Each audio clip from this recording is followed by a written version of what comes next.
Bueno, ahora sí. Bueno, bienvenidos a todos, buenas tardes, gracias por sumarse a la propuesta de hoy. Mi nombre, para los que hay muchos conocidos, pero para los que no me conocen, mi nombre es María Laura Mengui. Estoy formando parte hoy en día del equipo del Centro de Innovación, Emprendimiento y Vinculación de la Facultad de Ingeniería. Y hoy seguimos con el ciclo de encuentro que está vinculado a lo que es desarrollo de software. Y contamos hoy con la presencia del ingeniero en sistemas de información Alejandro Massino, es egresado de la UTN y tiene más de 30 años de experiencia en la gestión de proyectos, ingeniería de software y de seguridad de la información, y es Project Management Professional del Project Management Institute. Cumplí mi inglés, pero bueno, algo salió. Él va a hablar hoy de seguridad en el desarrollo de productos y el propósito es dar a conocer distintos aspectos de la seguridad de la información, haciendo hincapié en las actividades a realizar como parte integral del desarrollo de productos y aplicaciones. Y bueno, agradecemos, Alejandro, tu buena predisposición y aceptar nuestra propuesta y te escuchamos eh, para ver todo lo que hoy nos vas a contar. Bueno, gracias. Bueno, gracias por la invitación y bueno, es un gusto para mí estar con ustedes. Bueno, es un desafío porque me imagino que hay gente profesional, estudiantes, gente con mucha experiencia, así que bueno, vamos a tratar de compartir un poco lo que conozco del tema y bueno, y estoy abierto a cualquier pregunta que tengan durante la charla. La idea de hoy, como ven en la agenda, es básicamente tratar de darles un pantallazo general de lo que es la seguridad de la información, un poco también cómo nosotros estamos acostumbrados a desarrollar software en lo que llamamos un ciclo de vida, en una metodología determinada de desarrollo. Vamos a ver cómo la seguridad se puede insertar dentro de ese ciclo de vida y en la gestión de un proyecto. Les voy a mostrar como referencia, más que nada, algunas referencias como para que ustedes tengan de dónde se puede sacar información, qué marcos de trabajo hay dentro de lo que es el desarrollo de software en términos de seguridad. Y vamos a sacar algunas conclusiones, algunas referencias que les pueden ser de utilidad y bueno, después vamos a las preguntas.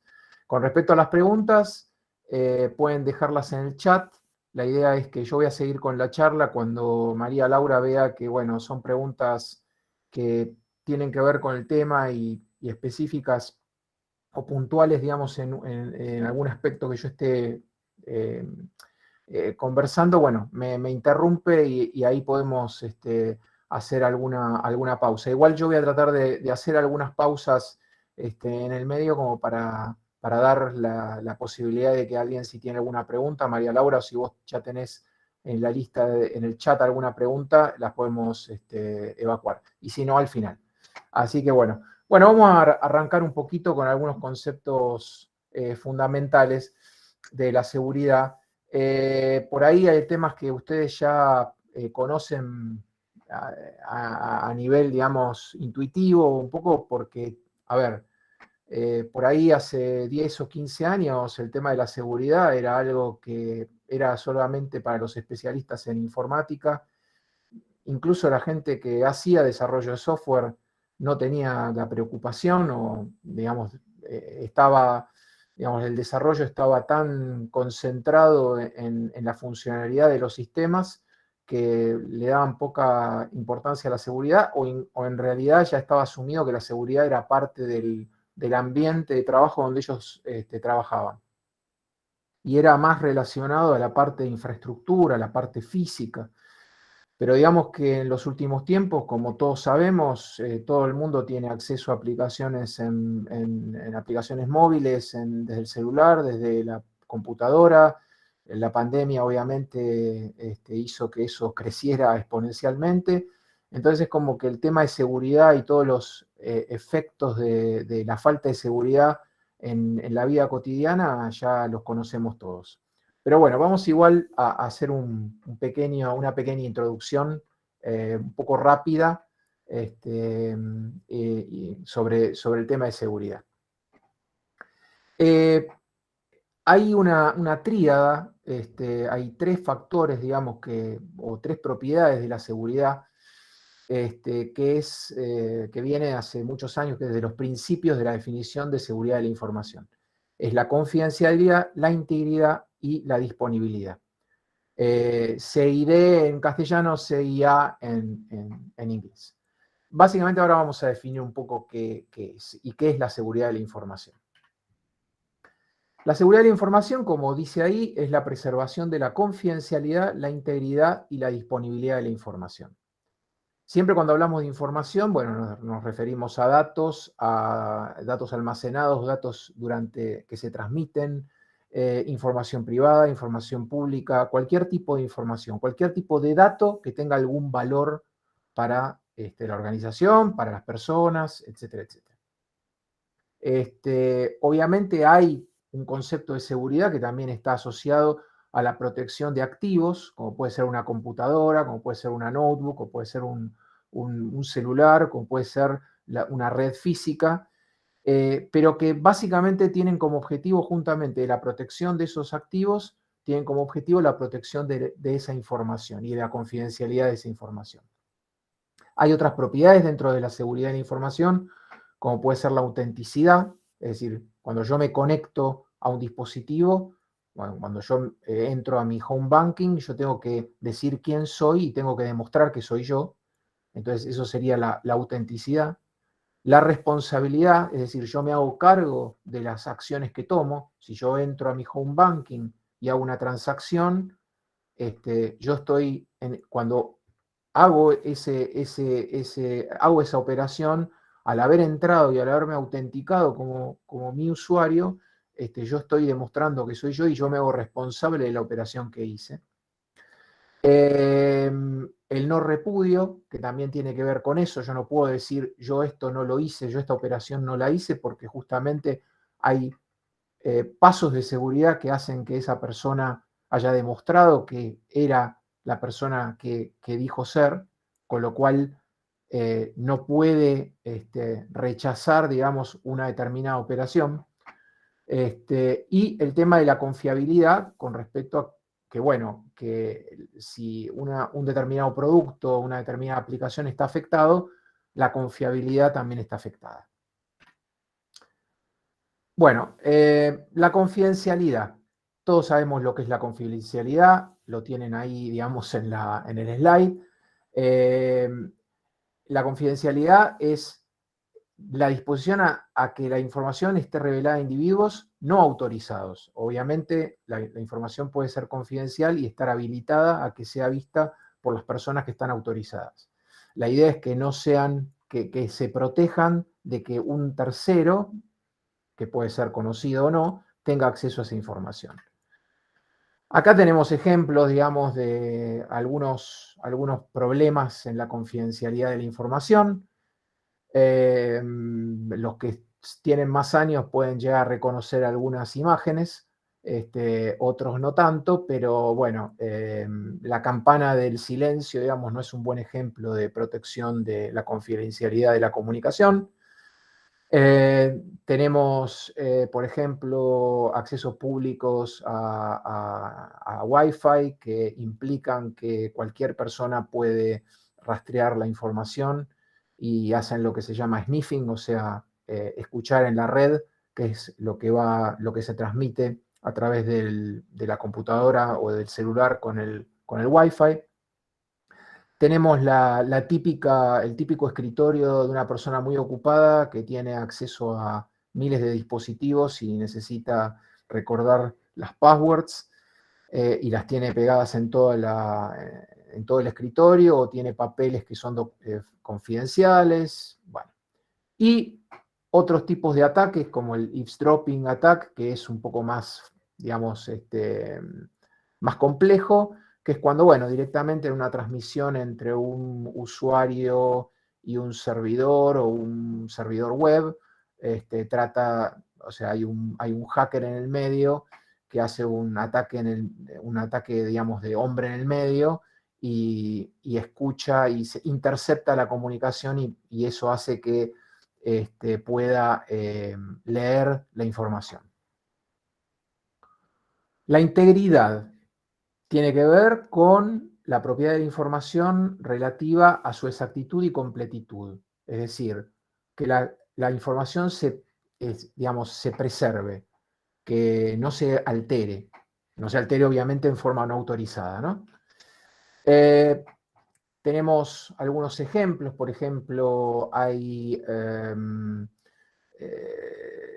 es muy común en los casos de dispositivos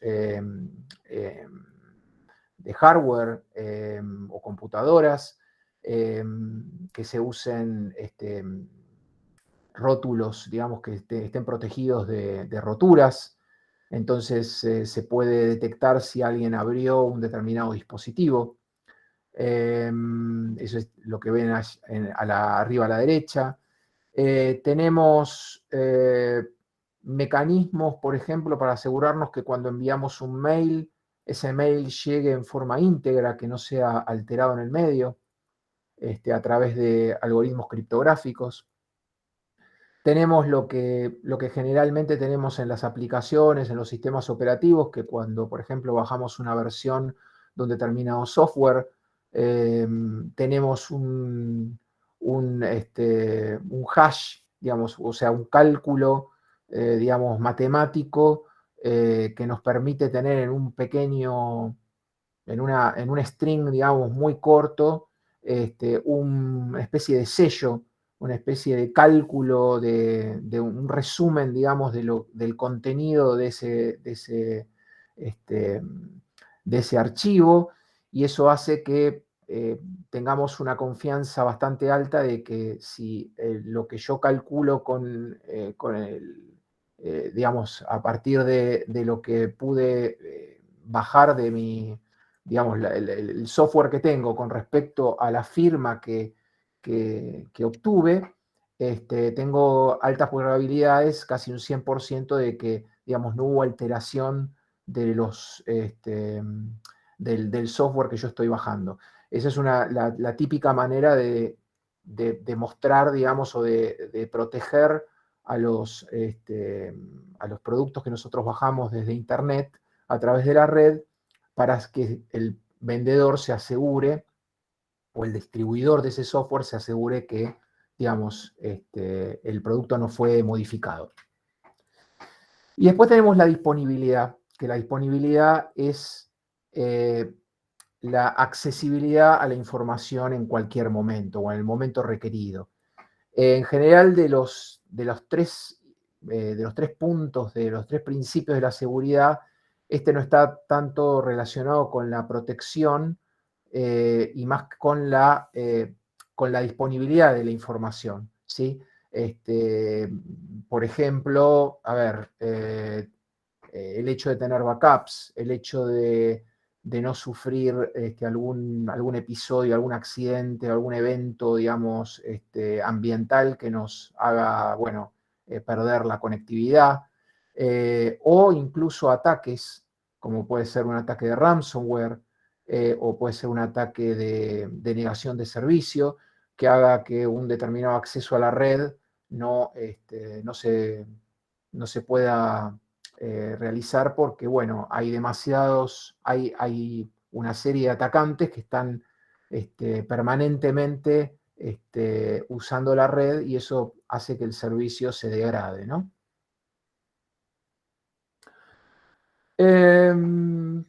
Bueno, hasta acá, bueno, terminemos con esta y después les consulto. Una diferencia que yo quería hacer, que en realidad esto más que nada surgió ahora justamente por el tema de la bioingeniería, y que estuve un poco investigando, es el tema de la terminología de safety y el término security, ¿no? que nosotros en castellano, en todos los idiomas latinos, no tenemos una distinción entre esas dos palabras. Y es, creo que importante, porque en realidad toda la charla que yo voy a dar va a ser focalizada en lo que entendemos en inglés por security, ¿no?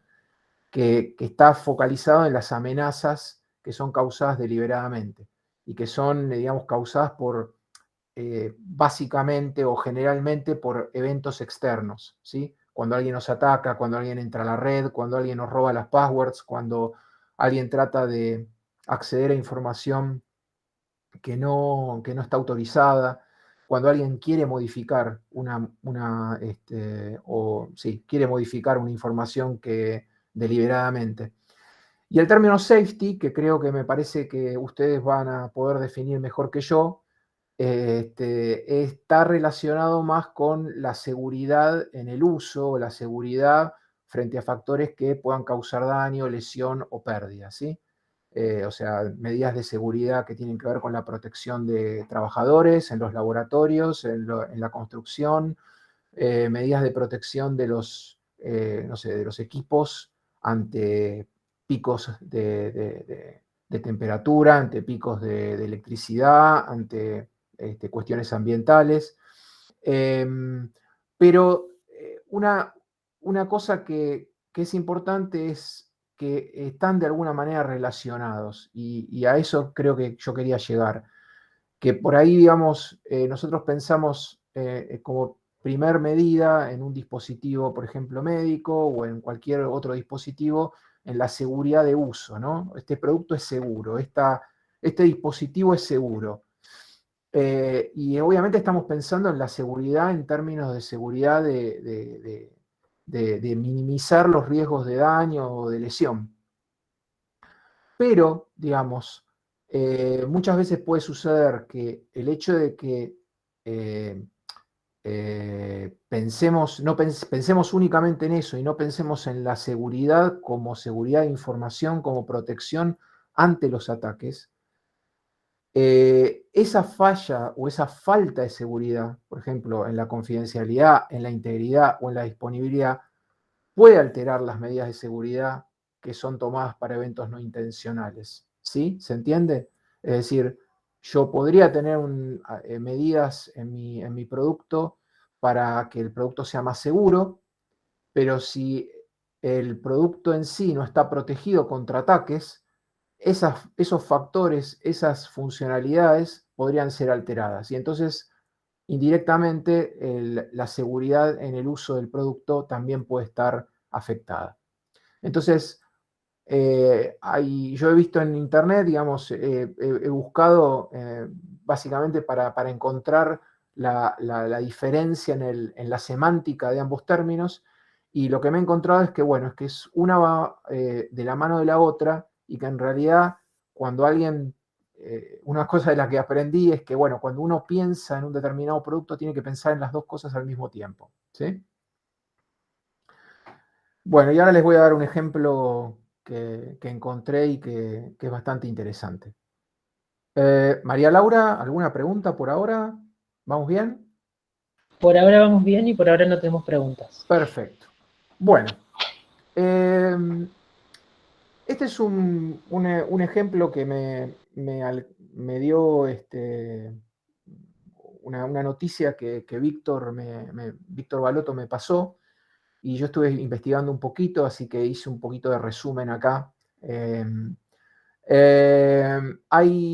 Como ustedes deben saber, hay bombas de infusión, digamos, que se utilizan para los pacientes y para inyectar medicamentos, en general insulina, que están obviamente en todos lados, y obviamente se han transformado en lo que ahora nosotros denominamos como dispositivos IoT, o sea, Internet of Things. O sea, son dispositivos que trabajan en forma individual, pero también pueden estar interconectados con Internet a través de Wi-Fi, a través de Internet, y que permiten obviamente interactuar e intercambiar información. Hubo un reporte que apareció en MedTech Dive, que es un sitio de divulgación de cuestiones médicas, donde hubo gente de Palo Alto Network, que es una Networks, tienen un grupo que se llama Unit 42, Unit 42, que hacen análisis de vulnerabilidades de equipos. Se analizaron 200.000 bombas de infusión en Estados Unidos y se detectó que el 75% tenía vulnerabilidades que podían poner en peligro la seguridad del paciente. Confidencialidad de datos o disponibilidad del servicio. Es decir, una vulnerabilidad que o bien podía permitir la alteración de las dosis de medicamento que se le daban, o bien se podía extraer datos confidenciales, o bien podían hacer que el dispositivo no funcionara o no se conectara a donde tenía que conectarse. El segundo dato más grave es que, a pesar de disponer de una nueva versión por parte de uno de los fabricantes, de hecho, uno de los fabricantes es el que está acá en la foto, entre un 40 y 50% de los dispositivos no tenían las correcciones aplicadas. Es decir, el fabricante mandó una nota a los hospitales diciendo tienen que actualizar el firmware o la versión de este dispositivo, y bueno, el hospital no lo hizo. O sea, no cumplió con la norma impuesta por el fabricante. Eso es más grave porque, a ver, las bombas de infusión, por lo que pude leer, tienen una vida útil de 8 a 10 años. Imagínense que en 8 o 10 años pueden surgir vulnerabilidades. De hecho, pueden surgir vulnerabilidades en equipos viejos, que por ahí no tienen ya actualización, pero los hospitales no los cambian. Es como si en tu máquina vos tenés un Windows viejo y Microsoft ya no lo mantiene y no manda más patches de seguridad, pero en realidad vos lo seguís usando porque es el único que tenés, o porque ya estás acostumbrado y no querés cambiar de sistema operativo. Pero te tenés que hacer cargo de las vulnerabilidades que puede haber, ¿no? Bueno, en este caso también podría suceder eso. Y además, las bombas de infusión, según este estudio, al menos en Estados Unidos, representan el 40% de los dispositivos IoT de un hospital. Hay otra complicación acá con los dispositivos IoT que es la actualización. O sea, la actualización del firmware de estos equipos es compleja, digamos. Es decir, digamos, tiene que haber toda una infraestructura, digamos, de mantenimiento, de seguridad, de equipos dentro del hospital o bien dentro del proveedor para que realice una actualización masiva de todos los dispositivos. Y eso obviamente tiene un costo y tiene una gestión, digamos, que no todos los centros pueden llegar a hacer. Esta es una estadística que se hizo con respecto a las bombas de difusión. Lo que ven a la derecha, a la izquierda, son las vulnerabilidades. Cada vulnerabilidad empieza con una sigla que es CVE, después les voy a explicar qué significa, el año en el cual fueron descubiertas y un número secuencial a partir del principio del año. ¿Sí? Todos los años la numeración de las vulnerabilidades empiezan desde cero. Este CVE, que es una base de datos de vulnerabilidades que está, digamos, que se centraliza en Estados Unidos, tiene las vulnerabilidades de todos los productos de software que se les ocurran, o incluso los productos de hardware que tienen firmware o software embebido. Y hay, o sea, de todo lo que quieran, hay de sistemas operativos, hay de productos de criptografía, hay de bases de datos, etcétera, etcétera. Bueno, estos, si ustedes pueden ver, el porcentaje que ven a la derecha es por cada vulnerabilidad, cuántos de los dispositivos tenían esa vulnerabilidad. Y si ven, se fijan que el 50% todavía tenía vulnerabilidad del año 2016, la cuarta fila. O sea, eso quiere decir que aún habiendo una vulnerabilidad que fue descubierta, no hubo un proceso, digamos, o bien por parte del vendedor, o bien por parte del lugar donde ese equipo está registrado, que se haya hecho cargo de la actualización o sea, la reparación de esa vulnerabilidad. Y eso, digamos, es lo más grave de esto, porque cuando una vulnerabilidad surge, en general, digamos, la comunidad, digamos, de seguridad, en general trata de tener una acción rápida frente a una vulnerabilidad. De hecho, estas vulnerabilidades son públicas, pero hay un tiempo de transición, un periodo que pasa desde que se descubrió la vulnerabilidad hasta que realmente se hace pública, porque se le deja al vendedor un tiempo para poder para reparar esa vulnerabilidad y poder publicarla. Pero acá vemos que, bueno, aun cuando la vulnerabilidad existía y había sido reparada, había un gran porcentaje de dispositivos que no habían sido actualizados. Estos, por ejemplo, son algunas de las vulnerabilidades que encontré en un sitio de vulnerabilidades que está administrado por el gobierno, por el Ministerio de Defensa de España, que lo que hace básicamente es esos CVE que yo les mostré antes, las vulnerabilidades que son publicadas en Estados Unidos, las incorporan a la base de datos de ellos y hacen la traducción. Después les voy a pasar el link, ahí en la fuente dice INCIBE-CERT, es el Instituto de Ciberseguridad de España. Y si le pegan una ojeada, no sé si se lee bien, pero las vulnerabilidades son altas, tienen una consecuencia alta. Y acá es donde vemos la relación entre seguridad y safety, ¿sí? Porque, por ejemplo, el primer caso, digamos, el dispositivo se puede comunicar mediante una red inalámbrica, ¿sí? Y el protocolo de comunicación no implementa apropiadamente la autenticación a la autorización. Un atacante con acceso a uno de los modelos de bomba de insulina afectados podría ser capaz de modificar y o interceptar datos. Y esta vulnerabilidad también podría permitir a atacantes cambiar la configuración de la bomba y controlar la administración de insulina. Es decir, que una vulnerabilidad en la seguridad del producto está afectando la seguridad, digamos, del uso y que puede causar un daño a la persona. ¿Sí? Bueno, entonces, a ver, es un ejemplo, digamos, bastante extremo, que lo quería mostrar más que nada por la temática que ustedes siempre manejan. El perjuicio siempre termina siendo de vidas o en la mayoría de los casos son perjuicios económicos. Un banco que no tiene los mecanismos de seguridad o una persona que no cumplió con las medidas de seguridad puede tener un problema, digamos, un costo, digamos, de pérdida de dinero, o exposición de datos. O sea, siempre hay un costo, pero en el caso, digamos, de estos dispositivos es mucho más grave, ¿no? Afecta a la vida. ¿Cuáles serían las motivaciones para tener un programa de seguridad? Es decir, un programa de seguridad, ¿qué llamamos? Bueno, a metodologías, a estándares, a prácticas que nos permitan, digamos, siempre tener el tema de seguridad en el tapete, o sea, siempre tener en cuenta cuestiones que tienen que ver con la seguridad del producto. Las motivaciones pueden ser varias, ¿no? Podemos estar en una organización que tiene una política general donde los productos tienen que ser seguros, donde se tienen que cumplir ciertas normas, ciertos estándares.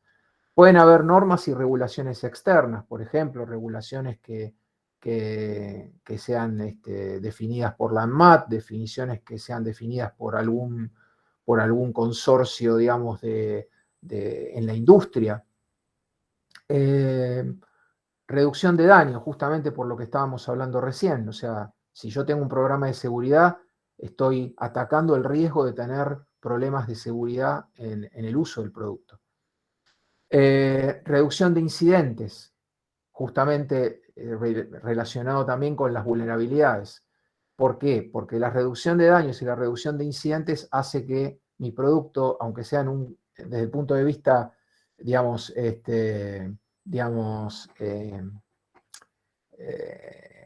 subjetivo, sea un producto lo que llamamos seguro, más allá de que pueda llegar a tener alguna vulnerabilidad, pero justamente si los los problemas, los daños, los incidentes son reiterados, obviamente se pierde la confiabilidad en el servicio y en el producto, que es el paso siguiente. Puede haber otra motivación en el tema de seguridad, como puede ser la certificación del servicio del producto. Pueden llegar a haber organismos, estados, que requieran que el producto cumpla con ciertas certificaciones internacionales. Entonces, bueno, dentro de esa certificación internacional, dentro de las normas que se tienen que cumplir, hay requisitos de seguridad. Y la incorporación de nuevas tecnologías. Cuando yo incorporo una nueva tecnología, estoy cambiando supuestos dentro de lo que es la solución que yo estoy tratando de dar. Cuando yo digo, bueno, ahora que tengo Wi-Fi y ahora que, digamos, el hospital tiene Wi-Fi o la organización tiene Wi-Fi, no hace falta que conectemos todas las computadoras con cable. Lo podemos hacer directamente vía red inalámbrica, ¿sí? O vamos a permitir que los celulares se puedan comunicar a través de la red inalámbrica y tener acceso a través de una aplicación. Ese cambio de supuestos cambia, digamos, el uso que yo tengo del sistema. Y frente a ese cambio, hay amenazas nuevas que surgen. Es decir, ahora yo voy a tener una red inalámbrica que puede ser accedida por cualquier persona que esté, no sé, a 20, 30 metros sentado tomando un café con una computadora. Y puede estar escuchando, puede acceder a la red y puede estar escuchando el tráfico de todos los dispositivos conectados a esa Wi-Fi. Entonces, cambia mi tecnología y eso implica un riesgo nuevo que yo tengo que cuantificar. Entonces, todas estas son motivaciones para un programa de seguridad. Quería solamente a nivel de, ustedes obviamente creo que conocen estas normas, no son normas específicamente relacionadas con la seguridad en términos de seguridad de la información, pero por ejemplo la norma 62304 es la de dispositivos médicos de software, donde se especifican los requerimientos del ciclo de vida del software. Y por lo que tengo entendido, no tengo un conocimiento muy profundo, pero hice algún trabajo relacionado con esto, hay una tipificación, una clasificación, una taxonomía, digamos, de los dispositivos médicos, dependiendo del riesgo, del peligro, digamos, de vida, clase A, clase B y clase C. Es decir, hay una clasificación, hay un previa de definir el ciclo de vida y las actividades del ciclo de vida que se desarrollan, ya sea durante la prueba, durante el diseño, durante la construcción del producto, la rigurosidad depende del tipo de clase de producto que es, ¿sí? Porque obviamente cuanto más riesgoso para la vida de una persona es, más controles se tienen que hacer. Después está la norma 14971, que es la aplicación de gestión de riesgo a dispositivos médicos. Sinceramente no la conozco. Supongo que debe estar alineada con todo lo que es la gestión de riesgo dentro de lo que es la norma ISO, que básicamente es, bueno, yo como, digamos, en un desarrollo de un producto, tengo que tener un control de riesgos y tengo que tener una lista de riesgos identificados, tengo que cuantificarlos, tengo que evaluar cuál es la probabilidad de ocurrencia de ese riesgo y tengo que tomar acciones para mitigar ese riesgo. Seguramente toda esta gestión de riesgo tiene que ver con la seguridad del producto como tal y obviamente las medidas que yo tome para mitigar esos riesgos tienen que estar vinculadas con, obviamente, reducir esa posibilidad de ocurrencia del riesgo.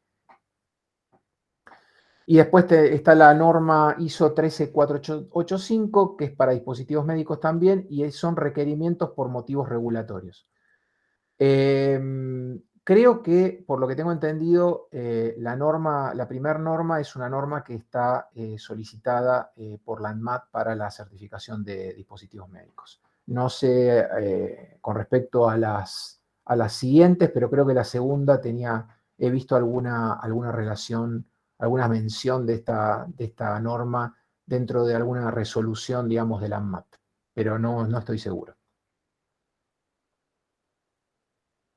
Bueno, ahora vamos a hablar un poco del ciclo de vida y de qué manera podemos podemos incluir cuestiones de seguridad dentro de las actividades. ¿Alguna pregunta hasta ahora?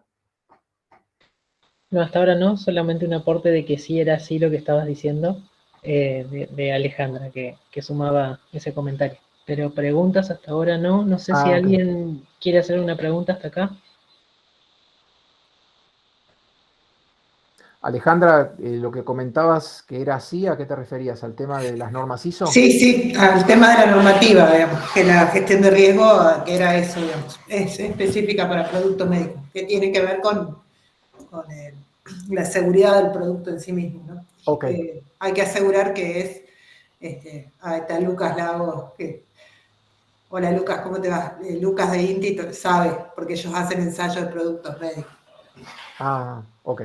Pero siempre creo, según puedo inferir, digamos, porque tampoco tengo la seguridad, siempre vinculado no a lo que es, digamos, ciberseguridad o ataques, sino a la seguridad de uso, a la seguridad del Al producto con safety, respecto al safety. Ok. sí, siempre Ok. referido al safety. Claro. Y bueno, ahí Lucas hace referencia a la IS 60601, que tiene que ver con productos electromédicos. Claro. Sí, he visto que hay otras normas ISO, y que tienen que ver con también seguridad, pero más vinculadas a lo eléctrico, ¿no? Que son las IEC. Esas son las IS, la Claro. 60601. Es lo que dice Lucas, la 62304 Mm, y bueno, la 14, la 13485, la 62304 deriva de la IS 60601. claro. La 13485 deriva de lo que sería ISO 9000, pero para productos médicos. Y la Exactamente. 14971 deriva de lo que serían las normas generales de gestión de riesgo. Claro. Sí. Sí, siempre creo que yo he visto, porque ISO tiene un sistema de gestión de calidad, el conocido por la mayoría, que es el 9001, pero creo que el 13485, por lo que tengo entendido, que pude también pispear, es muy parecido al sistema de gestión de calidad. Lo que no tiene es lo que es la mejora continua. Es decir, el sistema 9001 apunta a hacer una mejora continua para obtener la satisfacción del cliente. Por lo que tengo entendido, la 13485 cubre todos los aspectos de la 9001, salvo esos dos. O sea, no hay una necesidad de que haya un proceso de mejora continua, y tampoco que haya una satisfacción del cliente, por lo que tengo entendido. Bueno, este es el típico modelo en cascada que vemos en todas las materias de ingeniería de software. Es el primero, el que siempre uno trata de seguir, pero obviamente tiene lo simple también trae eh, los problemas que todos conocemos. El modelo en cascada es, bueno, tomamos lo que sale de un proceso y lo usamos como input del otro y podemos llegar a tener un feedback, pero en general es como que asumimos que todo lo que fue hecho antes ya está de alguna manera congelado y seguimos digamos, la construcción del producto hasta que llegamos a las pruebas y terminamos implementándolo. Obviamente esto choca con la realidad y en realidad el cambio permanente es un hecho, y altera todas las metodologías. Con lo cual ahora hay otras digamos, metodologías mucho más ágiles que permiten que, bueno, prácticamente se hagan todas estas actividades de análisis, arquitectura, diseño, implementación y pruebas en pequeñas iteraciones y que eso haga que el producto sea, digamos, los productos se puedan versionar y se pueda ir mostrando la funcionalidad a medida que se va avanzando, ¿no? Este sería un proceso por ahí un poquito más complejo, pero que, digamos, habla un poco más de la realidad de lo que sucede, ¿no? Es decir, uno termina haciendo un poco de cada actividad. Siempre va a ser gestión de proyecto, siempre va a ser un modelado de negocio, siempre va a tener requerimientos de negocio durante todo el ciclo de vida del producto. Los requerimientos al principio, no sé si me van siguiendo en la lista, pero bueno, los requerimientos que serían la cuarta fila, empiezan a ser, tienen mucha intensidad, digamos, con respecto a la cantidad de trabajo durante el inicio y la elaboración. Después se va apagando, pero nunca se termina. Siempre hay periodos donde los requerimientos se siguen elicitando, se siguen mejorando. Hay requerimientos de cambio, porque cambia la realidad, digamos, o cambia la visión también del usuario a medida que va aprendiendo sobre la operación del sistema. Análisis y diseño un poco va de la mano de los requerimientos, ¿sí? La implementación de alguna manera está un poco más retrasada porque arranca en una etapa posterior, cuando ya más o menos se hizo la mayoría de la actividad de requerimientos y análisis y diseño. Y también, bueno, sigue teniendo intensidad hasta casi el final de la transición del producto. Las pruebas van acompañadas de la implementación, el despliegue también, y la configuración y gestión de cambios, que sería el mantenimiento de todos los artefactos de software, ya sea documentación, código en versionado, en tener los ambientes de prueba, toda esa administración, digamos, de alguna manera del desarrollo del producto, se acompaña durante todas las etapas. Como ven, ni acá, ni en este ciclo de vida de modelo de cascada, ni en este proceso unificado, se toca el tema de seguridad. Digamos, seguramente en requerimientos, uno cuando escribe los requerimientos para una determinada solución, un producto, una aplicación, un sistema, va a tener ciertos requerimientos que son de seguridad. Por ahí se confunden también con lo funcional, porque digamos que un usuario puede acceder a la aplicación y necesite un usuario y contraseña, se puede ver como una funcionalidad del sistema y no como un tema estrictamente de seguridad, ¿sí? Porque, bueno, para todas las acciones que el usuario tiene que hacer, se tiene que identificar y tiene que estar, digamos, tiene que ser responsable justamente de todas las acciones que va a hacer de ahí en más. Pero, digamos, tampoco es un tema que se toca y muchas veces uno escribe requerimientos y deja la parte, digamos, se focaliza en la parte funcional, en qué es lo que el producto quiere, qué objetivos quiere cumplir desde el punto de vista funcional para los usuarios. Y siempre el tema de seguridad queda para después, en una segunda, en una tercera revisión, o incluso cuando realmente ocurren los problemas y dice, pero este usuario entró con un usuario y contraseña y el usuario y la contraseña no está protegido en la base de datos. O el servidor web se conecta a una base de datos y el usuario y la contraseña para acceder a la base de datos es un usuario y contraseña único y está en un archivo del sistema de web server y no está encriptado o no está visible, cualquiera lo puede leer. Por ahí esas cosas no aparecen, digamos, dentro del radar hasta que se implementa. Hasta que antes alguien de seguridad informática dice, bueno, ¿y cómo configuro la base de datos para esto? No, con tal usuario y tal password. ¿Pero por qué? No, porque está en el código. ¿Cómo en el código? Sí, está en el código, el usuario y la password que se conecta a la base de datos está en el código del web server, pero no está en un archivo de configuración. No, está en el código.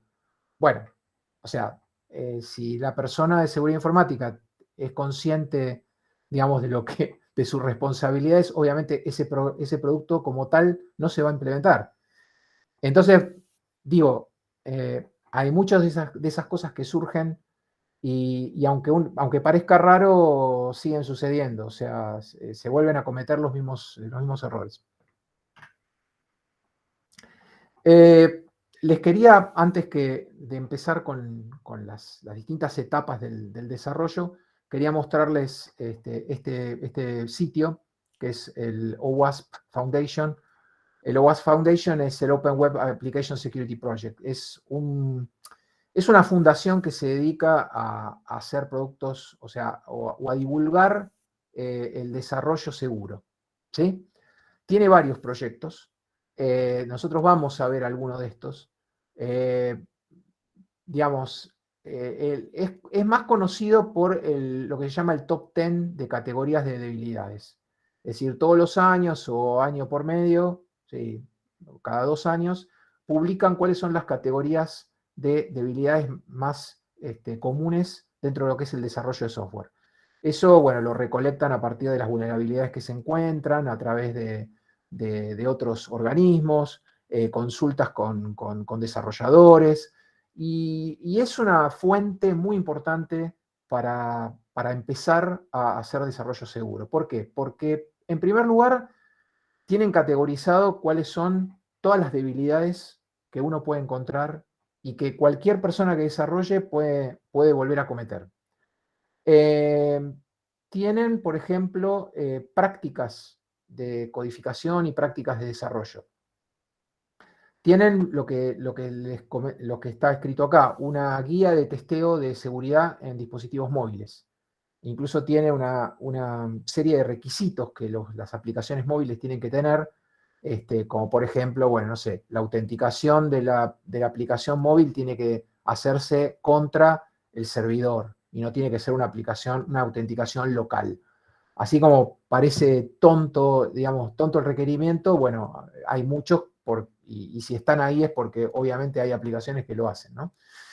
Después tienen una guía de testeo de seguridad en web, que también está muy, muy bien detallada.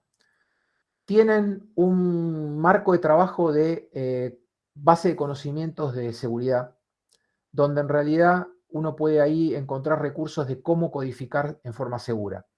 Es decir, para los distintos lenguajes de programación, ya sea C, Python, cuál es la manera segura de programar, ¿sí? ¿Qué cosas se tienen que tener en cuenta a la manera de programar? ¿Qué errores no cometer? Por ahí, digamos, en lenguajes que son más de alto nivel, como puede ser Python o puede ser, no sé, un lenguaje de base de datos, la cantidad de vulnerabilidades que uno puede cometer al codificar no son tan altas, pero si uno, por ejemplo, programa en C o programa en Assembler algún dispositivo, obviamente si alguno es desarrollador en C, sabe que muchas veces, si no se codifica bien y no se conoce el lenguaje, se pueden hacer muchas macanas. De hecho, les diría que, por ejemplo, para darles un ejemplo, todos los módulos, por ejemplo, de criptografía que hay andando en el ecosistema de seguridad, que está desarrollado por Mozilla, por OpenSSL Foundation, están todos hechos en C. Con lo cual, digamos, no dejó de ser no es un lenguaje que pasó de moda, digamos. Es un lenguaje vivo y muy activo. Después, otro punto es el Software Assurance Maturity Model, que nosotros no vamos a ver acá, pero básicamente lo que hace es un framework, ¿sí? Es un modelo que a partir de preguntas o a partir de prácticas uno puede saber en qué nivel de madurez está. Y a partir del nivel de madurez que uno quiere, por ejemplo, yo quiero tener el nivel 1, que es el básico, bueno, ¿qué práctica tengo que tener en los requerimientos? ¿Qué práctica tengo que tener en el análisis? ¿Qué práctica tengo que tener en las pruebas? Etcétera, etcétera.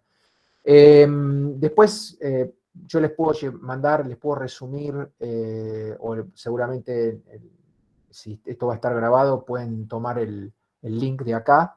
y ir a la página y se van a encontrar con miles de cosas. Ahora vamos a ver después, más adelante, otras fuentes que pueden usar para hacer el desarrollo. Por ejemplo, esto es lo que, ¿se acuerdan que yo les decía que el top 10 era la mayoría de las vulnerabilidades, ¿no? Fíjense que, por ejemplo, estas son las 10 del año 2021. Tenemos, por ejemplo, como top, problemas en el control de acceso. O sea, dentro de esto pues, hay subtemas, digamos, hay múltiples causas. Pero básicamente es que, bueno, que una persona habiendo ya pasado el acceso, la identificación, la autenticación, tiene acceso a cosas que no debería acceder, o sea, problemas de confidencialidad. Fallas de criptografía, password que no están encriptadas, tráfico que no está protegido, conexiones, ¿no? entre computadoras que no tienen confidencialidad, etcétera, etcétera. Inyección, por ejemplo, uno entra en una web, un dato, y hace una inyección de SQL y logra entrar a la base de datos y sacar información de la base de datos porque los datos de entrada, digamos, en ese formulario de Internet no fueron validados correctamente. O, no sé, uno entra, lo que puede pasar, por ejemplo, en una aplicación en C, por ejemplo, uno entra un dato que no está validado, que la longitud, digamos, del dato de entrada no está controlada, entra más de lo que el buffer está aceptando y entonces el programa cancela. Y bueno, a través de ese vector de acceso, ese vector de ataque, se pueden hacer muchos tipos de ataque, digamos. Se puede directamente sacar información, se puede hacer cancelar el programa para que no haya una denegación de servicio, etc. Fíjense el 4, que dice diseño inseguro. Es decir, que como top 4 estamos hablando de que no es un problema de una vulnerabilidad que ocurrió durante la programación o durante la configuración. No, un problema en el diseño. Es decir, la persona que hizo el diseño, el que diseñó la arquitectura, no tuvo en cuenta temas de seguridad. Entonces, ahí es donde es más importante tener en cuenta que el análisis de la seguridad del sistema se tiene que arrancar en forma paralela al inicio del proyecto en todas las etapas. Bueno, vamos ahora a revisar para cada etapa que más o menos entendemos dentro del ciclo de vida, cuáles son, a mi juicio, digamos, las cosas que habría que considerar. ¿Sí? Bien. Cuando nosotros tenemos los requerimientos, obviamente los requerimientos que el usuario nos va a hacer van a ser los requerimientos funcionales. No van a ser los requerimientos sí, van a ser los requerimientos funcionales. Y en realidad no vamos a tener en cuenta los requerimientos de seguridad. Entonces, una de las herramientas que se pueden utilizar acá es lo que se llama modelado de amenazas. El modelado de amenazas lo que hace es analizar el contexto y permitir ver cuáles son los vectores de ataque o cuáles son las cosas que pueden funcionar o que no pueden, o sea, que pueden fallar, digamos, en términos de seguridad. Y a partir de ahí hacer un modelo, digamos, donde yo pueda identificar cuáles son las amenazas y cuáles son las contramedidas que yo puedo tomar. Ese conjunto de contramedidas van a ser mis requerimientos de seguridad. Entonces, la idea es que ese modelo de amenazas arranque en la etapa de requerimientos y yo pueda hacer una trazabilidad hasta el final del producto y pueda mantener ese modelo de amenazas actualizado y lo pueda validar, digamos, durante la etapa de construcción y durante la etapa de prueba. ¿Sí? Y un poco, bueno, la definición de los requerimientos de seguridad van a ser en función de todos los puntos que están acá. Los objetivos de negocio, los objetivos del producto, políticas y estándares de seguridad que tenga la organización o el cliente. Pueden ser algunas que no obedezcan a una amenaza, pero son parte de ella. Por ejemplo, no sé, tiene que haber registro de auditoría de todas las operaciones que se hacen dentro del sistema, por ejemplo. Normas y regulaciones a cumplir y también como decía, medidas para contrarrestar a las amenazas identificadas en el modelo de amenazas. Esta es una clasificación de los requerimientos según una norma que es la ISO 15408, que en realidad lo que hace es agrupar los requerimientos por distintos temas: auditoría, criptografía, protección de datos de usuario. Es más que nada una referencia para que ustedes tengan. Se podría hacer una taxonomía de este tipo cuando uno define los requerimientos. Por ejemplo, ¿qué requerimientos de auditoría tengo? Cuando estoy hablando de criptografía, ¿cómo la tengo que soportar? ¿Qué datos de usuario tengo que proteger? ¿Cómo los tengo que proteger? ¿Cómo se identifica y cómo se autentica, el usuario al sistema? ¿Cómo se configura la seguridad? ¿Sí? ¿Qué canales de confianza voy a tener? Es decir, cuando, digamos, tengo un sistema distribuido, ¿cómo voy a hacer que la información fluya y sea confidencial? Y no hay nadie que la pueda alterar. Entonces, esta clasificación tiene subrequerimientos y se puede tomar como base para definir los requerimientos de seguridad de un sistema. En el análisis y diseño, que involucraría la arquitectura, a ver, una vez que yo tengo los requerimientos, puede ser que la arquitectura, ya sea la arquitectura física y lógica del sistema, involucre o incluya o implique nuevas vulnerabilidades, porque, digamos, voy a hacer un sistema distribuido, voy a tener más exposición a la interacción con entes que son externos. Entonces, tengo que refinar el modelo de amenazas en función de la arquitectura definida. Ahora vamos a ver después un ejemplo de modelo de amenazas muy rápidamente.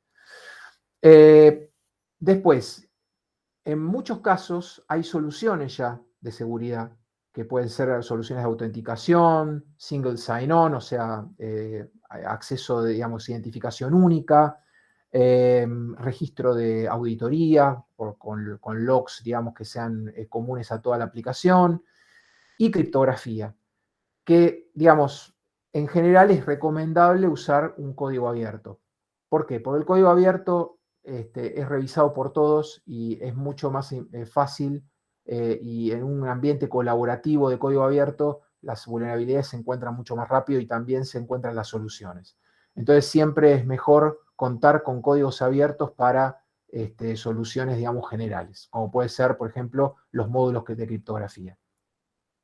Y también se puede tomar base de conocimientos de debilidades, como las que vimos antes, para identificar los problemas potenciales de diseño. Es decir, si yo voy a hacer el diseño de un sistema y voy a tener que tener en cuenta la seguridad, si yo veo dentro de los top 10 que les mostré antes, el punto 4 que dice problemas en el diseño, probablemente me interese entrar a ese punto y ver cuáles son los problemas potenciales que yo puedo llegar a cometer, ¿sí? ¿Cuáles son los errores que otros cometieron y que yo también puedo cometer?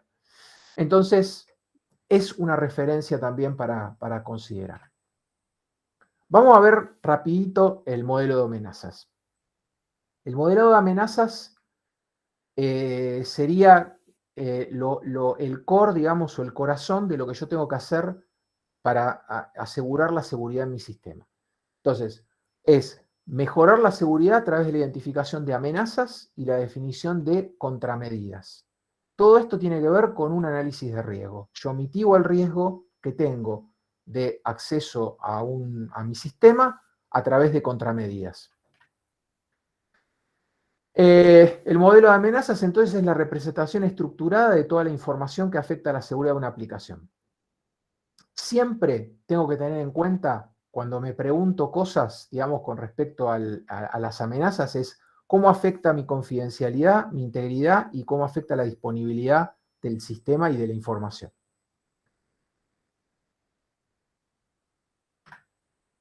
Estas serían las preguntas directrices, digamos, cuando serían una guía para hacer el modelo de amenazas. Es decir, primero, ¿cuál es el problema que yo intento, digamos, analizar?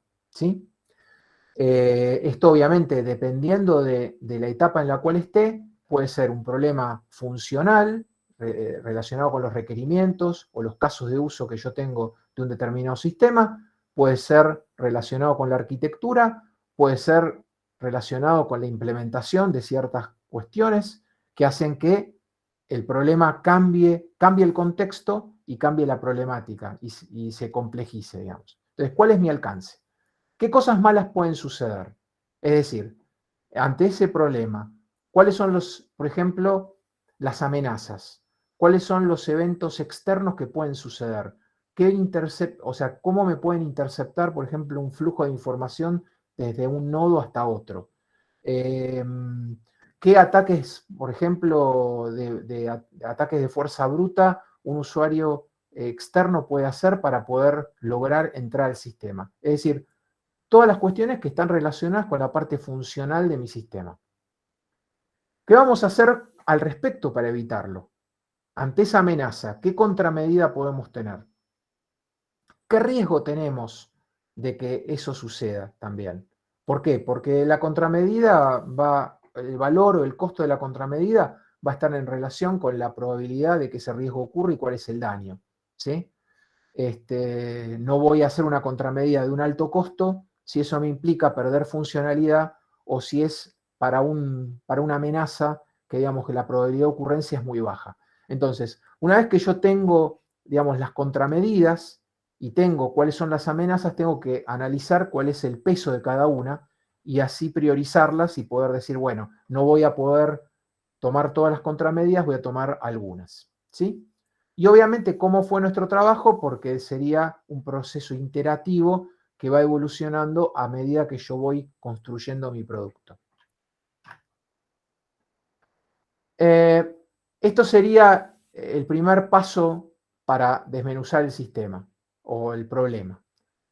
En requerimientos, ¿qué hago? Nosotros creamos casos de uso donde podemos identificar los actores externos e internos de nuestro sistema. También podemos identificar las dependencias externas, ¿sí? Los puntos de entrada y salida, o sea, cuál es el flujo de entrada y flujo de salida de la información. Cómo un atacante puede intervenir en esos puntos y puede atacar. En ese flujo, en esa información que va fluyendo, o incluso en la información que está almacenada en determinados lugares, ¿cuál es el interés que esos activos tienen? ¿Cuán confidenciales son? ¿Cuál es el riesgo de perderlos? ¿Cuál es el riesgo de exponerlos? ¿Sí? Identificar los niveles de confianza, bueno, ¿cuán confiable es? ¿Cuáles son los actores, digamos? A ver, una cosa es un administrador de un sistema que teóricamente se supone que es una persona confiable, otra persona es un usuario externo que en realidad podría llegar a tratar de intentar falsificar y ser otra persona, ¿sí? Impersonarse como otra persona. Y después, bueno, al analizar el problema, tratar de modelarlo de alguna manera, ahora vamos a verlo, para poder entender cuáles son los vectores de ataque.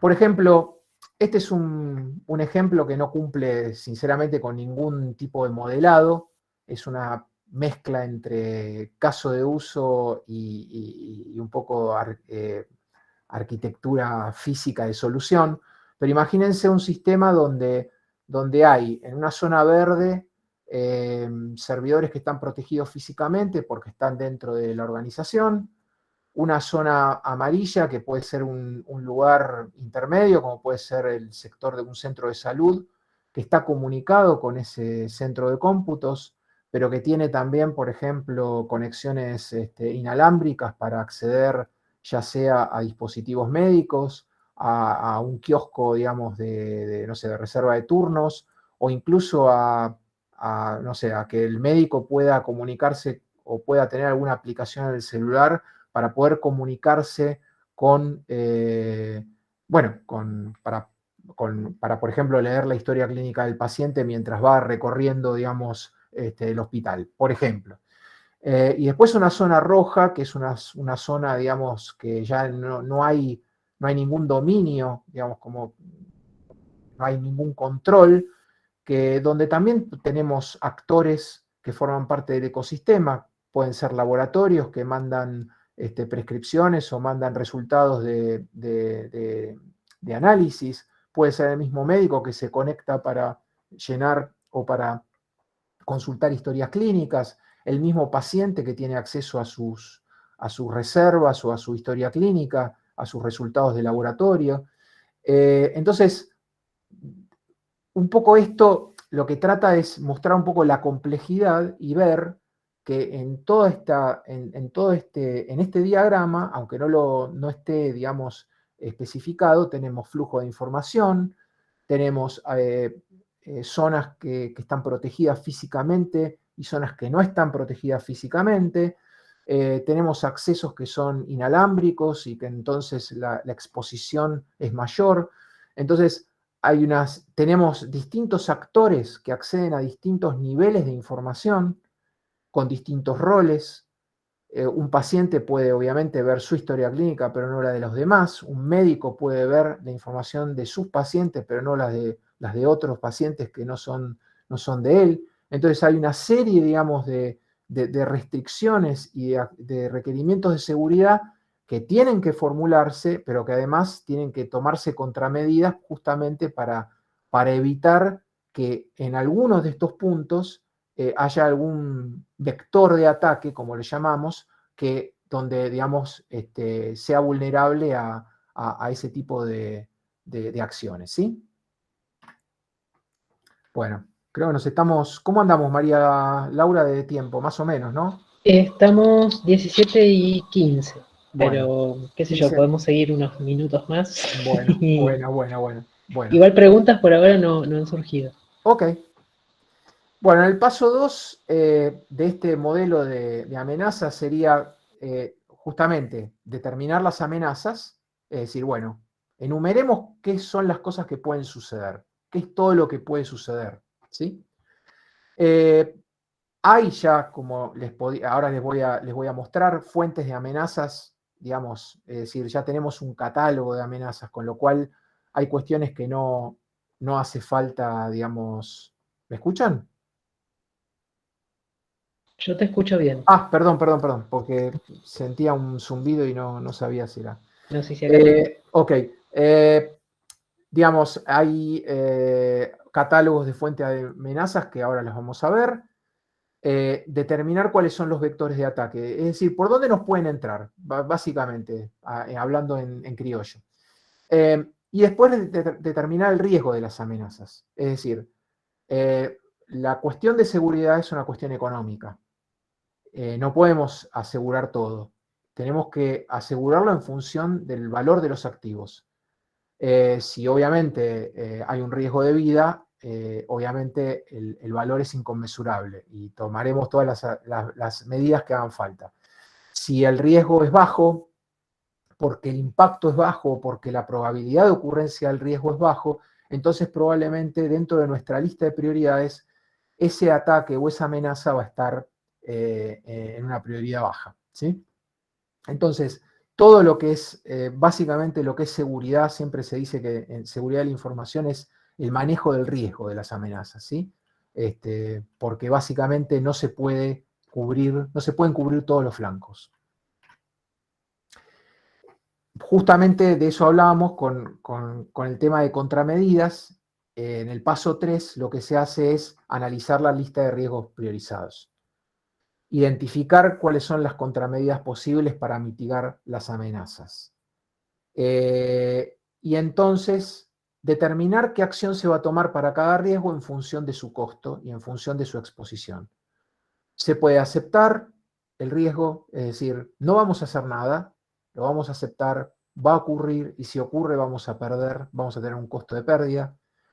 Se puede eliminar, por ejemplo, bueno, si vemos que, por ejemplo, acceder por Wi-Fi es algo peligroso, que es muy vulnerable, bueno, eliminemos los Wi-Fi.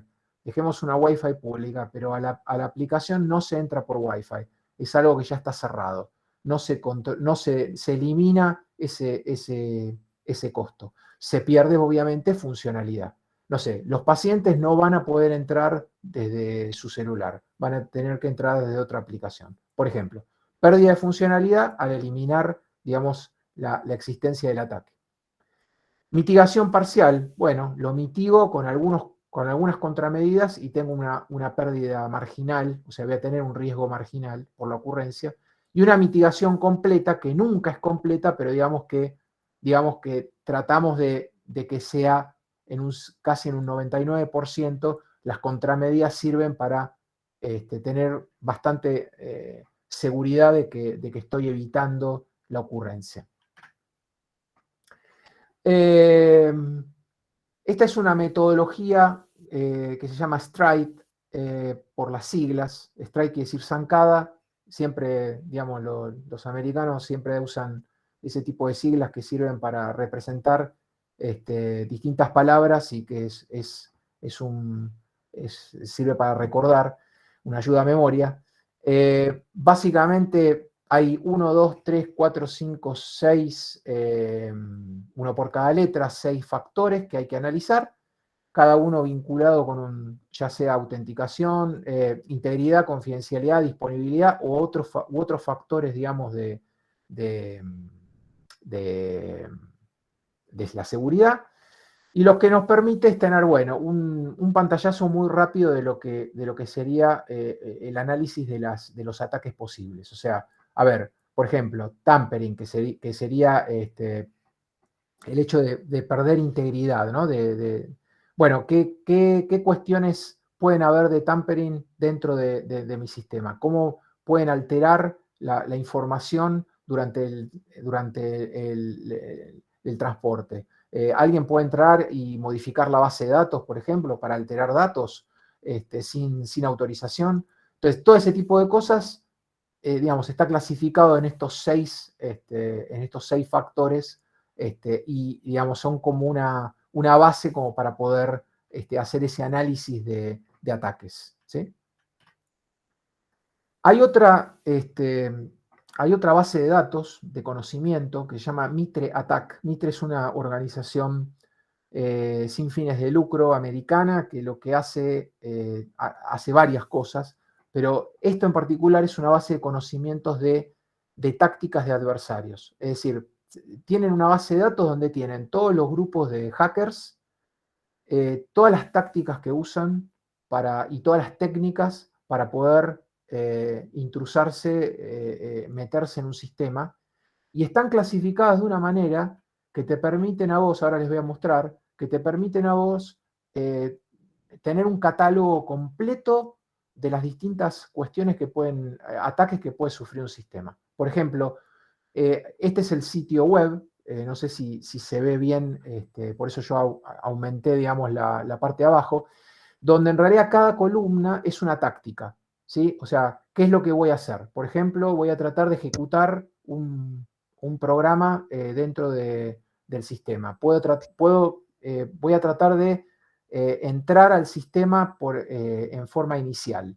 Voy a tratar de acceder a las credenciales de los usuarios, ¿sí? Y por cada una tengo las distintas técnicas que existen. Entonces, en función de la complejidad de mi sistema, yo puedo tomar esto como base y decir, a ver, por ejemplo, yo tomé una que es de la más sencilla.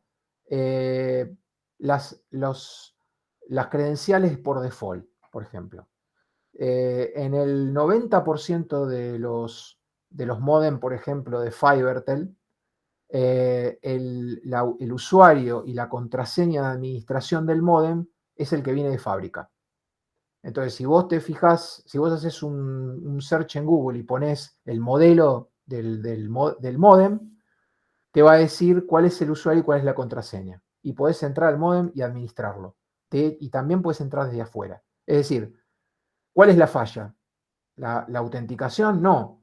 Es que el operario, la persona que instala el modem, tiene que cambiar esa credencial. No puede usar la credencial de defecto. Bueno, esta técnica, así como tan tonta como parece, está muy difundida y en realidad la mayoría de los dispositivos se venden con una credencial por defecto, y esa credencial por defecto no se cambia nunca, ¿sí? Con lo cual, aun cuando el producto tiene todo el esquema de seguridad que tiene que tener y cumple con el requerimiento y las pruebas lo cumplen y todo, igual es vulnerable. porque cualquiera puede entrar como administrador. Por eso vuelvo al tema, más allá de que nosotros vimos la parte, digamos, de ciclo de vida, el tema de seguridad es una cosa mucho más abarcativa. Esta es una técnica para cuantificar el riesgo. Es muy sencilla y lo que haces es un promedio de estos factores. De 1 a 10, ¿cuál es el daño que vos estás, cuál es el daño que la vulnerabilidad produce? ¿Cuán reproducible es? ¿Qué fácil es reproducirlo? ¿Cuán fácil es explotarlo? Es decir, ¿cuánto tiempo lleva? ¿Cuánto esfuerzo? ¿Cuánta experiencia? Por ahí lo que les acabo de comentar es solamente saber cuál es el usuario y la password y cómo entrar al módem. No se necesita experiencia, ser un hacker experto para poder entrar y vulnerar el acceso, por ejemplo, al Wi-Fi de un módem, ¿sí? ¿Qué usuarios afectados hay? O sea, ¿qué porcentaje, por ejemplo? ¿O cuál es el efecto que hay contra los usuarios? Y el descubrimiento de la vulnerabilidad, o sea, cuán fácil es descubrir la vulnerabilidad dentro de mi sistema. Todo eso se suma, se promedia y eso me da un número. Si yo más o menos tengo el mismo método, digamos, de comparación para calcular el riesgo, puedo llegar a tener una idea o un orden, digamos, de prioridades de cuáles son los riesgos que yo tengo que atacar primero, ¿sí? Esto sería una cosa un poquito más compleja de lo que es en realidad el básico producto del riesgo, que es impacto o costo del riesgo contra probabilidad de ocurrencia. Esto es un poquito más complejo, pero básicamente es lo mismo. La idea es siempre tener un parámetro, un mecanismo, un algoritmo, algo determinístico que te permita, digamos, poder hacer una comparación entre distintos riesgos. Bueno, implementación. Algunas prácticas dentro de lo que es la implementación, que es la construcción del producto. Siempre utilizar guías de codificación para cada lenguaje. Hay miles de guías de codificación en Internet para codificar en C, para codificar en Python, en todos los lenguajes, en web, en JavaScript. Aislar funciones relacionadas con la seguridad, implementar pruebas unitarias. Es decir, tomar a la seguridad como un factor, como algo, digamos, atómico dentro de cada aplicación y hacer pruebas unitarias justamente para comprobar que las contramedidas están bien implementadas. Usar bases de conocimiento de debilidades para evitar errores de codificación, algo que les comenté antes. Utilizar opciones de compilación restrictivas, es decir, yo compilo un programa en C, en cualquier lenguaje, bueno, si hay warnings, me fijo qué warnings son, porque por ahí una variable no está inicializada y eso me puede traer problemas después. Entonces, como norma, digamos, utilizar un mecanismo de construcción de productos que sea sólida. Y utilizar también herramientas de validación estática o dinámica de código, que hay algunas, por ejemplo, Valgrind, que uno puede, de alguna manera, es como un compilador que te tira, digamos, todos los problemas que puede llegar a tener el programa con respecto a, por ejemplo, pérdida de memoria alocada que no fue devuelta, instrucciones que están fuera de lugar, etcétera, etcétera. Bueno, esta es la base de debilidades comunes, a partir de la cual están los famosos top 10 de lo WASP, que lo que hace es tomar cuáles son las vulnerabilidades, no las vulnerabilidades, sino las debilidades mayores dentro de lo que es la construcción de productos. Uno acaba el top 25 y se puede encontrar con cuestiones que pudo haber encontrado en algún desarrollo, ¿sí? Dentro de... es un lugar también de referencia.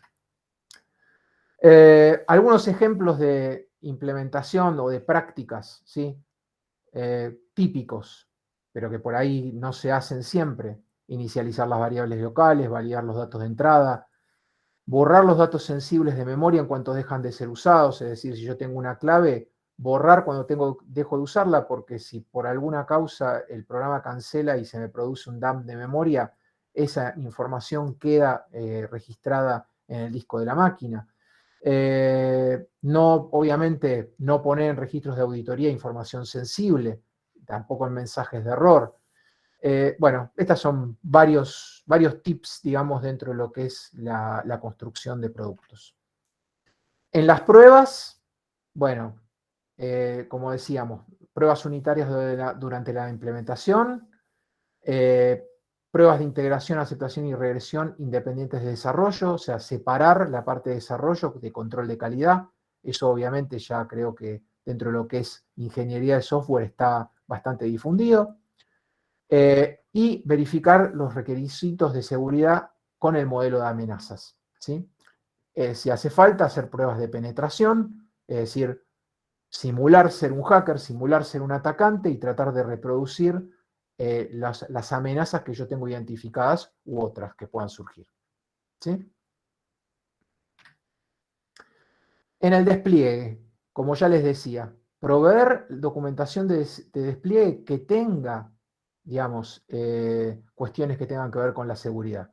Una vez que se instala el producto, el administrador tiene que cambiar las credenciales del producto, las que estén por default, y poner credenciales que cumplan una determinada política de contraseña, por ejemplo, ¿sí? O cuáles son las medidas de seguridad que sí tienen que tener, por ejemplo, con la conexión, para poder asegurar que el uso del producto sea seguro. Durante la operación y mantenimiento, es decir, una vez que el producto yo ya lo tengo desplegado, está instalado, y lo que estoy haciendo son implementar cambios, bueno, voy a tener vulnerabilidades. Voy a tener incidentes que ocurran tanto en mi producto como en productos que usé para construir mi producto final. Componentes, por ejemplo. Componentes de terceros. Bueno, tengo que hacer un seguimiento de las vulnerabilidades que tienen esos productos. Porque una vulnerabilidad de ese tipo puede llegar a detectarse, por ejemplo, que una aplicación o un sistema usa ese componente, a través, por ejemplo, del scanning de los ports. O sea, se puede detectar que un determinado producto usa un componente, y sabiendo la versión de ese componente se puede vulnerar o se puede explotar una vulnerabilidad que no haya sido corregida. Entonces, como desarrolladores del producto, nosotros tenemos la responsabilidad de hacer un seguimiento de los incidentes del producto, pero también de las vulnerabilidades que tengan los componentes que nosotros utilizamos para poder construirlo. Y también el otro tema es la validación del modelo de amenazas, de vuelta, ante los cambios en el producto. Si hay un cambio, digamos, de ambiente, obviamente yo tengo que actuar también con el modelo de amenazas y decir, bueno, ¿qué nuevas amenazas pueden surgir a partir de ese cambio que hubo en el producto? Bueno, vamos ya cerrando. Estas son las bases de datos de vulnerabilidades. Hay básicamente, o sea, las tres bases de datos utilizan la misma información. ¿Por qué? Porque todas las vulnerabilidades que existen en los productos van a la primera, que es las vulnerabilidades comunes que lo administra la corporación Mitre, que es sin fines de lucro. Pero después el NIST, que es el Instituto Nacional de Estándares de Estados Unidos y de Tecnología, los toma y también los cataloga. O sea, están bastante en sincronía. Lo que puede pasar es que en realidad, como el NIST también digamos, está relacionado con todo lo que es la seguridad del gobierno federal, haya información adicional que se agrega ahí. Y después está, por lo menos para nosotros, los hispanoparlantes, el Instituto Nacional de Ciberseguridad, que tiene un convenio con el NIST y lo que hace es tomar las vulnerabilidades de ellos y las traduce.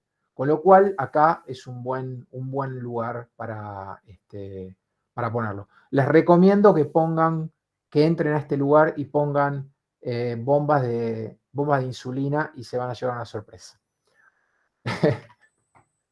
Bueno, a ver cuánto falta. Sí, ya está. Gestión de proyecto.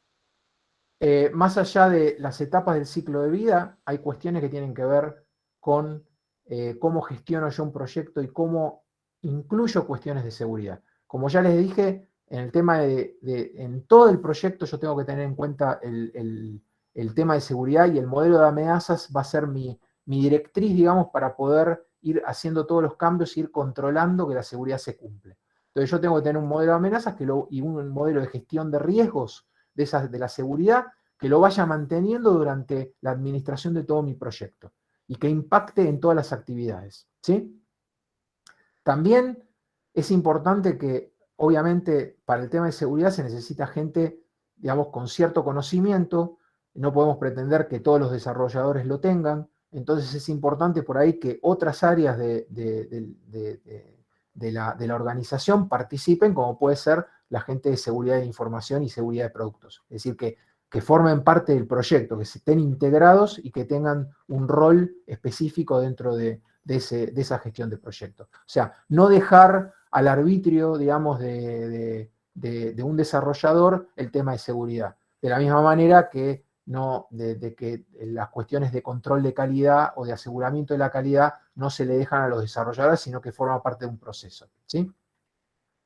Y después, bueno, gestión de la configuración y gestión de incidentes, que es algo que los incidentes se tienen que mantener. De hecho, la norma ISO que les nombré anteriormente tiene todo un tema, un capítulo de gestión de incidentes que se tiene que mantener, porque obviamente una vez que el producto sale al mercado, se tiene que tener un control de los incidentes que van ocurriendo.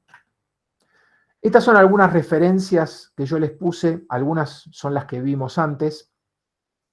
Hay un sitio muy interesante que tiene que ver con la ciberseguridad, que es del NIST. En general el NIST hay mucha, toda la información es pública y tiene mucha documentación con respecto, por ejemplo, a dispositivos IoT, seguridad en aplicaciones, criptografía. Se pueden pasar la vida leyendo estándares. De hecho, dentro si buscan, por ejemplo, infusion pumps, hay un estándar que creo que fue en el 2018, para específicamente definir los requerimientos de seguridad de las bombas de inyección. Y así hay miles de estándares, con lo cual, nada, uno lo puede usar como referencia o sea, a partir de una necesidad, digamos, y lo puede tomar, o sea, no hay que inventar nada. Está la WASP Foundation, que tiene muchas distintas actividades y proyectos que se pueden también tomar. Dentro de ellos está el Software Assurance Maturity Model, que como les dije no lo vimos ahora, es bastante sencillo, pero también da un buen pantallazo de lo que uno podría hacer en el desarrollo de productos. El Security Knowledge Framework, que también depende de lo WASP, es lo que yo les había comentado con respecto a la codificación, las normas de codificación y cómo evitar codificar en forma insegura, o más que nada, cómo asegurarnos que codificamos en forma segura. La enumeración de las debilidades más comunes, la de vulnerabilidades más comunes, o sea, las vulnerabilidades están orientadas a los productos. O sea, cuando un producto tiene una vulnerabilidad, aparece dentro del CVE. El CWE sería como una especie de abstracción de las vulnerabilidades y se dice, bueno, este producto tuvo esta vulnerabilidad por esta causa. Bueno, esta causa es la causa raíz del problema y es porque el desarrollador no hizo esto, no hizo esto, eso no hizo. Eso queda como vulnerabilidad. Por eso el CWE es una buena base o una buena fuente para obtener información sobre posibles vulnerabilidades que puedan ocurrir en el producto si uno no toma las medidas adecuadas. Y por último, hay un sitio que en realidad tiene que ver es un programa de validación de algoritmos de criptografía, o sea, es un programa de testeo de algoritmos de criptografía, pero es un buen portal porque tiene referencias a distintos algoritmos de criptografía que están autorizados por el gobierno de Estados Unidos y que se usan en forma federal, incluso son adoptados por otros países, o sea, por la Unión Europea. Y digamos, es una buena base para buscar, por ejemplo, los distintos tipos de algoritmos que se pueden usar para distintos usos, ya sea para encripción, para firma digital, para, para generación de claves, etcétera, etcétera. Bueno, llegaron el momento de las preguntas, del Scrabble de preguntas. Y disculpen la lata, me parece que me excedí un poco. Escucho preguntas, si alguien tiene. Acá si quieren ya pueden abrir el micrófono y preguntar directamente.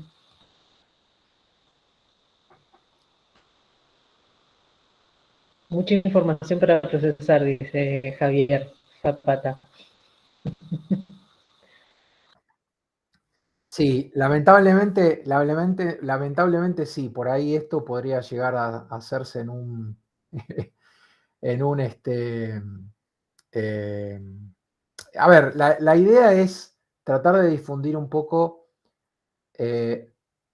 a ver, como una especie de caja de herramientas, ¿sí? Es decir, mi idea fue decir, bueno, a ver, acá hay una caja de herramientas con una serie de metodologías, de métodos, de fuentes que ustedes pueden tomar cuando se sienten y decir, bueno, tengo que desarrollar un producto.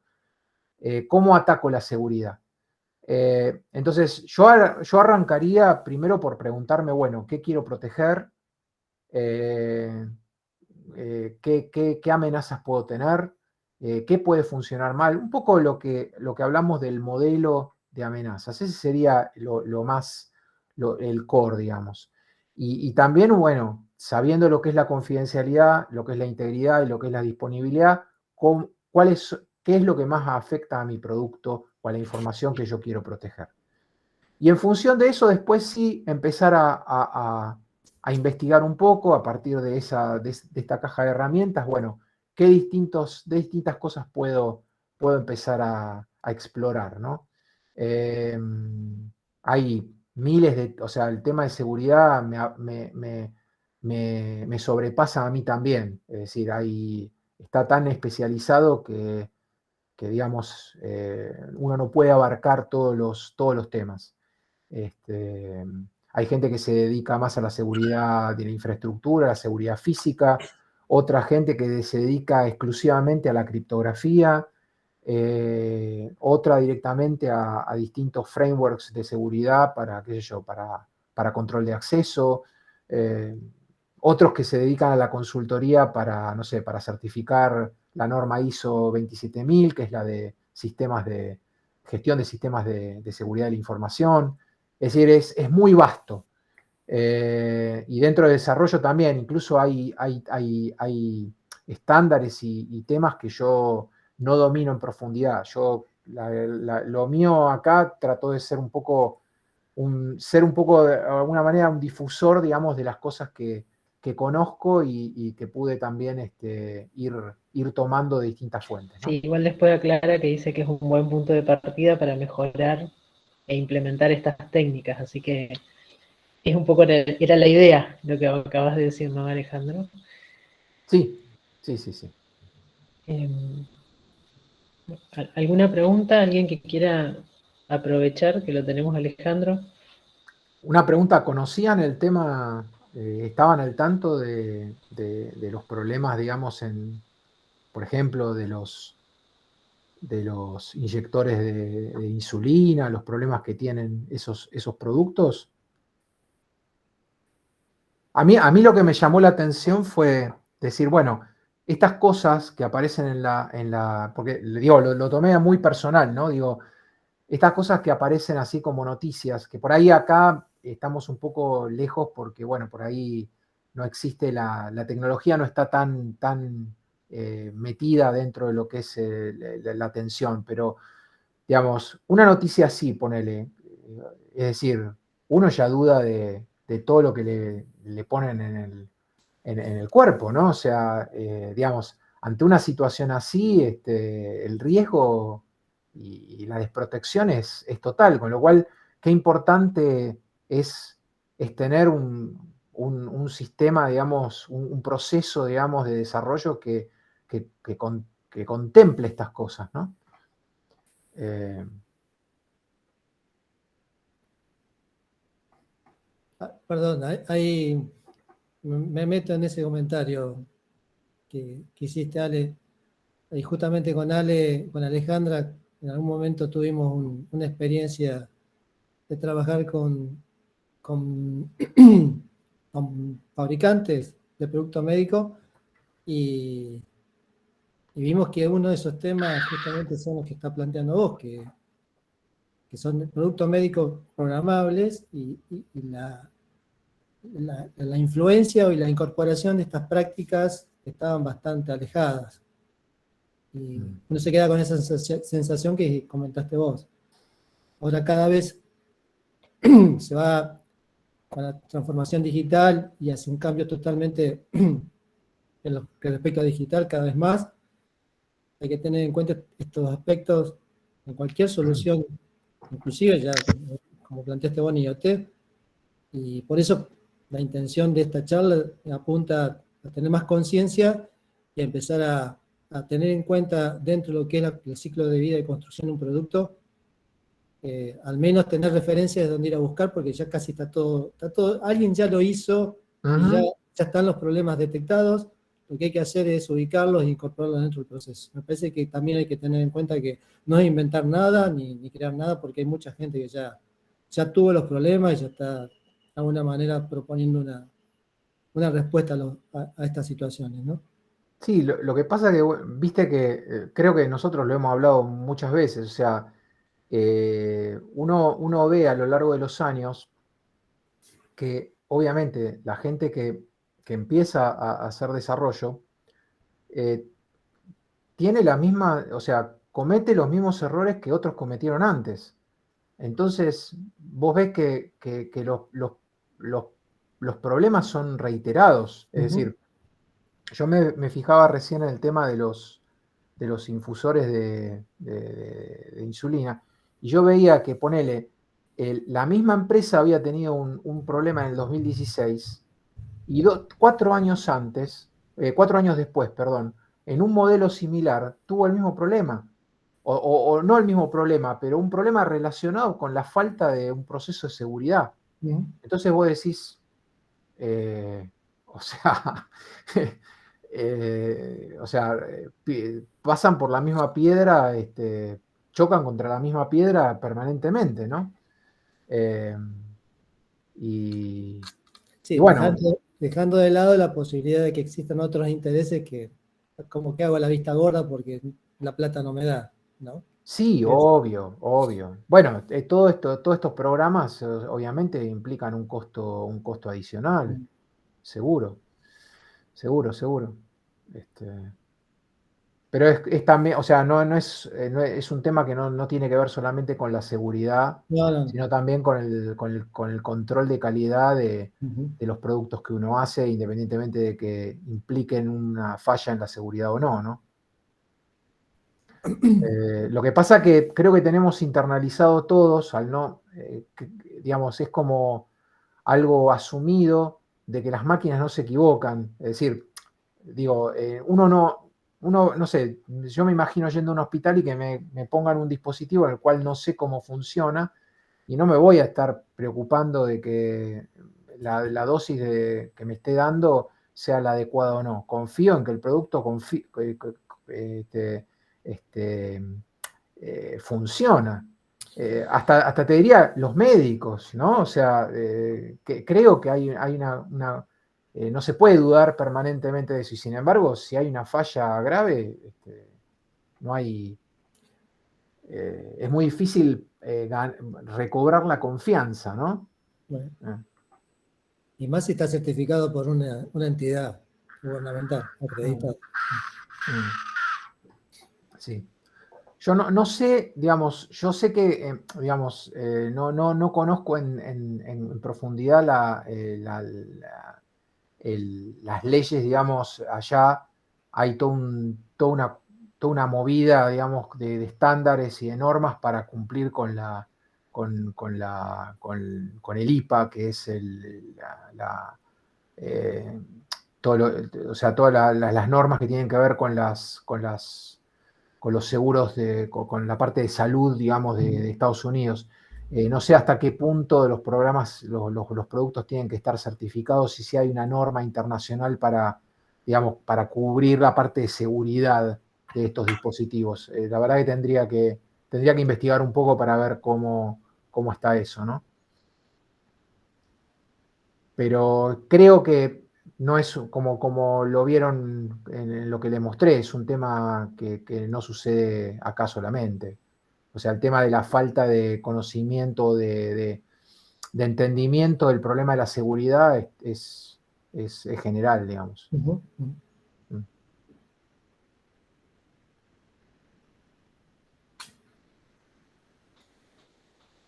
Bueno, parece que está todo claro porque nadie está preguntando nada, todos te agradecen y te agradecen la Yo charla. nomás, Lau, yo Sí, quisiera, bueno, agradecerle a Alejandro la predisposición de la charla, estuvo muy buena.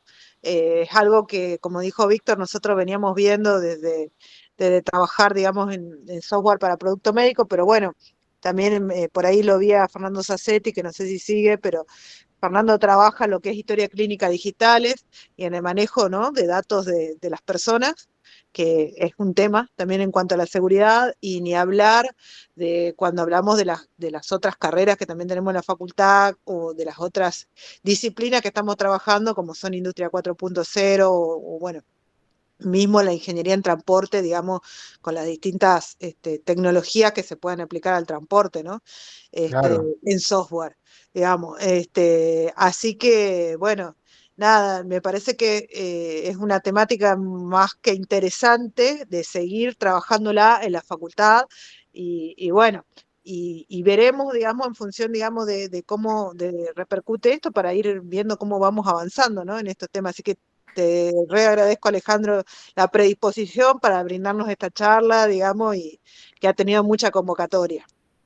Bueno, Alejandra, te agradezco y gracias a Víctor también por haberme invitado. Espero que les haya servido y no puse mi mail, pero si querés cualquier cosa que alguna de las personas que digamos, participó o alguien esté interesado o quiere hacerme alguna pregunta puntual, estoy a disposición de ustedes para cualquier, para cualquier consulta. Así que nada, quedo a disposición de ustedes para lo que necesiten.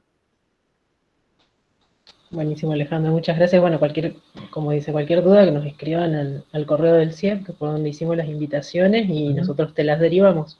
Bueno, Así que bueno, todos agradecen la charla. Nosotros bueno. ahí compartimos un formulario del post charla para que por ahí podemos conquistarlo, Alejandro, que nos vuelva a dar alguna otra charla un poquito más amplia. Así que aprovechen y escriban y por ahí lo convencemos, lo mandamos a Víctor para que lo convenza y nos aporte más material y podemos ampliar estos temas, ¿no? Sí, por ahí también un poco, por ahí fue un poco general y por ahí si hay algún proyecto o algo, digamos, que tenga que ver con desarrollo y hay algo más específico que podamos trabajar o podamos investigar como para dar una charla más puntual, también se puede hacer. Buenísimo, además quedó grabado, así que ya quedaste comprometido. Uy, no. Listo. Sonamos. Seguramente te vamos a convocar para algún proyecto. Eso Pasame después la grabación, así la edito. Y la editas. Sigamos charlando así le sacamos más cosas. Claro. Tal cual. Se olvidó Bueno, que sí. estaba grabando. Vos me debes un almuerzo. Vos me debes la visita. Sí, es verdad. Bueno, muchísimas gracias a todos. Gracias, Ale. Gracias, Alejandro. Muchas gracias. Gracias, muchas gente. gracias. Por favor, hasta luego. Un Hasta placer. luego. Adiós. Chao, chao. Gracias.